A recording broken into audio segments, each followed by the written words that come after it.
स्कूलों में जाना, बच्चों से इंटरेक्ट करना, उनके साथ बैठना, हंसना, बोलना, टीचर्स के साथ में बात करना, समझना, फिर एजुकेशन के सपने देखना, वो मैं अपनी ज़िंदगी में मिस कर रहा था, स्कूल में जाना।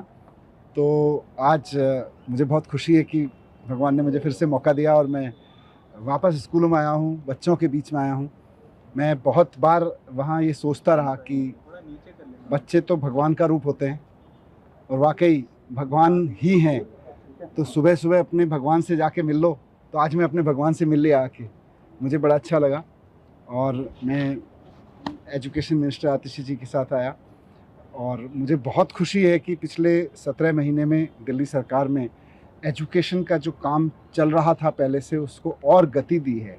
यहाँ बच्चों से मिलके भी पता चला, टीचर्स से मिलके भी पता चला, और मैं वहाँ बैठ के न्यूज़पेपर में भी देखता रहता था कि जिन स्कूलों के जिन ज़मीनों पर मैं पत्थर उद्घाटन का शिलान्यास का पत्थर लगा के गया था, वो स्कूल अब बन के भी तैयार हो गए और उनका उद्घाटन भी मैडम ने कर दिया, आतिशी जी ने, शिक्षा मंत्री के रूप में। ये मेरे लिए वहाँ बहुत सुकून की बात होती थी। और अब मैं आके आतिशी जी से डिस्कस किया तो मुझे और अच्छा लगा ये जान के कि इस दौरान 20 नए स्कूल और स्कूल बिल्डिंग्स शुरू हो गए।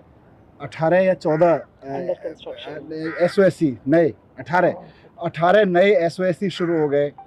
एक नया स्पोर्ट्स स्कूल अपने आप में एक इंडिया में यूनिक तरीके का स्पोर्ट्स स्कूल शुरू हो गया। वहाँ बच्चे स्पोर्ट्स की पढ़ाई कर रहे हैं। जो हमारा arm forces preparatory school Kejriwal ji के मार्गदर्शन में बना था, उनके सपने के अनुसार कि हमारे बच्चे देशभक्त बच्चे निकलें और वो आर्मी में जाएं, आर्म फोर्सेस में जाके सेवा करें। तो मुझे बहुत खुशी हुई ये जान के कि आर्म फोर्सेस प्रिपरेटरी स्कूल के पहले बैच में, जिसमें 64 बच्चे थे 12वीं क्लास में, उसमें से 32 NDA में क्वालिफाई हुए पहले टेस्ट में, और उसमें से 8 फाइनली जाके NDA क्रॉस करके सेकंड लेफ्टिनेंट बन रहे हैं अब। तो 64 बच्चों में के पहले बैच में 64 बच्चों के पहले बैच में से 8 बच्चे दिल्ली के सरकारी स्कूल से सीधे जाके NDA क्रॉस करके सेकंड लेफ्टिनेंट बन रहे हैं। आई थिंक इतना तो देश के किसी स्कूल से अब तक नहीं होगा, किसी एक स्कूल से। तो ये सारा काम एजुकेशन में हुआ और मैं वहाँ यही प्रार्थना करता था कि मुझे भले ही इन लोगों ने जेल में डाल दिया है, इनकी मंशा भले ही इस एजुकेशन क्रांति को रोकने की हो, लेकिन ये रुके ना। मेरी भगवान से यही प्रार्थना रहती थी कि बाकी सब चीज़ें चाहे रुकें, आगे बढ़ें, कैसे हों, उसके लिए लड़ते रहेंगे, लेकिन भगवान ये एजुकेशन की जो रेवोल्यूशन शुरू हुई थी, शिक्षा की क्रांति, ये ना रुके। और ये रुकी नहीं।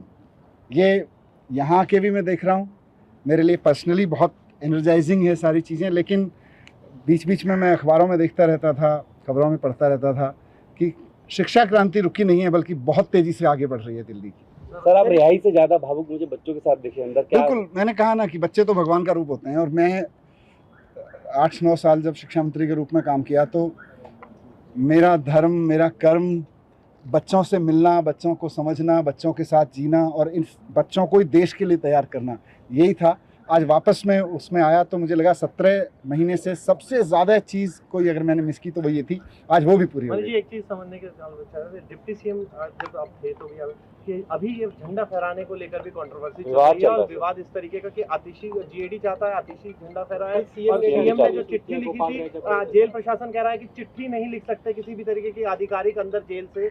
आप इसको किस तरीके से देखें? देखिए, ये बहुत ही अनफॉर्चुनेट है कि स्वतंत्रता दिवस जैसे पावन अवसर पर इतनी टुच्ची पॉलिटिक्स हो रही है।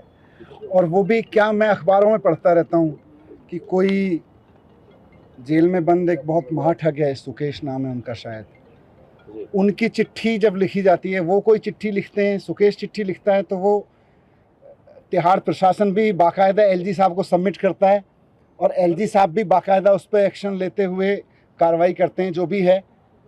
और जब दिल्ली के चीफ मिनिस्टर चुने हुए चिट्ठी लिखते हैं तो तिहाड़ प्रशासन भी और LG साहब तिहाड़ प्रशासन को कहते हैं खबरदार जो अगर इनकी चिट्ठी भेजी। और जब सुकेश चिट्ठी लिखते हैं तो मुझे लगता है पूरा का पूरा LG ऑफिस इंतजार करता होगा, अरे भाई एक एक सेकंड भारी पड़ रहा है, सुकेश जी की चिट्ठी कहाँ है, हमारे सुकेश जी की चिट्ठी कहाँ है।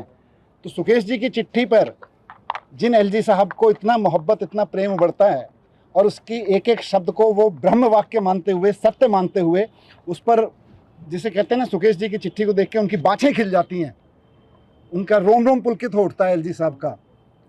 केजरीवाल जी की चिट्ठी को भी मंगा लेते, भाई कहाँ है, स्वतंत्रता दिवस तो बहुत महान अवसर है, उसके बारे में अगर दिल्ली के सिटिंग सीएम ने एक चिट्ठी लिखी है तो उनके ऑफिस को एक डीजी ऑफिस में फ़ोन ही करना था, भाई सुना है केजरीवाल जी ने चिट्ठी लिखी है, कहाँ है वो, भेज दो।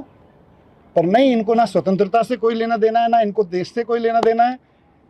इनके तो प्रेमी लोग सुकेश जी जैसे लोग हैं, सुकेश जो भी नाम है उनका पूरा, तो इनके ठीक है, अपने अपने पसंद है लोगों की। सर, संवैधानिक स्थिति क्या है? संवैधानिक स्थिति क्या है?